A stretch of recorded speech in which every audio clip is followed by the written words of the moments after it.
म प्रेमको डाक्टर भए रोग जाँचिदिन्थे, मेरो आयु लाग्ने भए कम बाँचिदिन्थे, आफ्नो भाग्य आफैले लेख्न मिल्ने भए तिम्रो नाम लेखेपछि कलम बाँचिदिन्थे। बनै रंगीन भयो मजुर आएपछि, सफलताको शिरमा गजुर आएपछि। बनै रंगीन भयो मजुर आएपछि, सफलताको शिरमा गजुर आएपछि, देशै उज्यालो बनाउन नयाँ वर्ष आयो, यो कार्यक्रम उज्यालो भयो हजुर आएपछि। बाबा यसको व्यवस्था पनि छ। यो सुन्दाखेरि त गाउँ गाउँ जस्तो पनि लाग्दो रहेछ। Thank you so much. कस्तो मजाले बजाउनु भयो। तपाईले वाह वाह भनेर साथ दिनुपर्छ। खानाले स्वाद पाउन सँगै अम्चुर आउनुपर्छ। सबलाई अमिलो मन पर्दो रहेछ। खानाले स्वाद पाउन सँगै अम्चुर आउनुपर्छ, शब्दले मिठास पाउन सँगै सुर आउनुपर्छ। जोसिँदै हुनुहुन्छ बल्ल। खानाले स्वाद पाउन सँगै अम्चुर आउनुपर्छ, शब्दले भाव पाउन सँगै सुर आउनुपर्छ। न्याय के हो थाहा पाउन गोर्खा जानु भन्थे, माया के हो थाहा पाउन भरतपुर आउनुपर्छ। यताबाट पनि ड्याङ हान्नु हो। अलि बिस्तारै मै यहाँ तर्सिसकेँ, उहाँहरूलाई नतर्साउँ। राम्री केटी भन्दा थोरै टाढा बस्छु किन भनेको भने म 2 लाइन भन्छु। रिसेन्टली मेरो ब्रेकअप पनि भयो। त्यता पनि भएको रहेछ। ऊ गर्दै हुनुहुन्छ। प्याचा भोला जस्तो छ किनकि ठुलो ऊ गर्नु भएन उहाँले। कहीँ काला फरक छ, कहीँ सेता फरक छ, हरेक मान्छे पछि यहाँ बेथा फरक छ। सबलाई टेन्सन छ ल। बेथा फरक छ भन्दा कहीँ काला फरक छ, कहीँ सेता फरक छ, हरेक मान्छे पछि यहाँ बेथा फरक छ।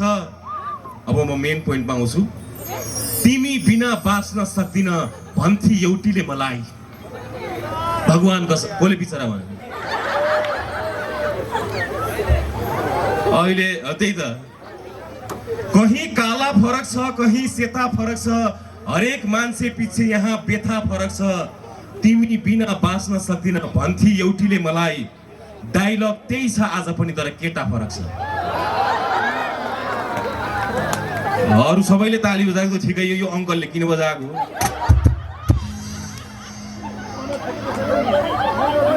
मान्छे डायलग त्यही छ आज पनि, तर केटा फरक छ भन्छ अङ्कलले। गर्नुहुन्छ अङ्कल। Nice smile. यति राम्रो स्माइल मैले देखाएको थिएन। बिस्तारै हाँस्नु, राखेको दाँतोलाई झर्न सक्छ। यति धेरै माया, यति धेरै, यति प्यारो। मलाई चितवन धेरै प्यारो लाग्छ किनकि मेरो घर स्याङ्जा हो। हामी नजिकै छौँ, हामी हरेक कुराले नजिक छौँ, सम्बन्धले नजिक छौँ। चितवन आफैमा उर्वर भूमि हो, हरेक चिजले उर्वर भूमि हो। राष्ट्रका धेरै कलाकार दिनुभएको छ यहाँबाट। राष्ट्रका विभिन्न क्षेत्रहरूमा कलाकारिता मात्रै नभएर विविध क्षेत्रमा चितवनको धेरैजना हुनुहुन्छ। एकपटक यो उर्वर भूमि चितवनको लागि जोरदार ताली बजाइदिनुहोस्। उहाँको लागि पनि 2 लाइन भन्नुपर्ने हुन्छ। वाह वाह भनेर साथ दिनु होला। पहिला भन्छु, म प्रेमको डाक्टर भए रोग जाँचिदिन्थे, म प्रेमको डाक्टर भए रोग जाँचिदिन्थे, मेरो आयु लाग्ने भए कम बाँचिदिन्थे। हावा होइन वाह वाह। मलाई भने के त भने मलाई म प्रेमको डाक्टर भए रोग जाँचिदिन्थे, मेरो आयु लाग्ने भए कम बाँचिदिन्थे, आफ्नो भाग्य आफैले लेख्न मिल्ने भए तिम्रो नाम लेखेपछि कलम बाँचिदिन्थे। ल यति भन्दाखेरि यति हुटिङ आयो भनेपछि ससुराली चितवन बन्ला जस्तो छ। यदि कसैले आफ्नो छोरी दिन चाहनुहुन्छ भने आयोजकसँग सम्पर्क भन्दिनँ म। त्यसरी भनेर राम्रो हुँदैन, भन्नु मिल्दैन। यो चितवन निकै प्यारो छ। एकछिनमा डान्सको लागि आउँछु म। धेरै बोले भने साङ्गीतिक कार्यक्रम बिथोलिन सक्छ। त्यसैले सङ्गीतलाई, सुमधुर स्वरलाई, सुमधुर धुनलाई यहाँहरूले पर्खिराख्नु भएको छ सुन्नको लागि। केही बेर पछाडि हामी सबैजना आउनेछौँ। फेरि पनि भलाखुसारी हुनेछ, फेरि पनि रमाइलो हुनेछ। अहिलेलाई भने एकपटक जोरदार ताली मेरो लागि। र एकछिन पछाडि फेरि पनि आउनेछौँ।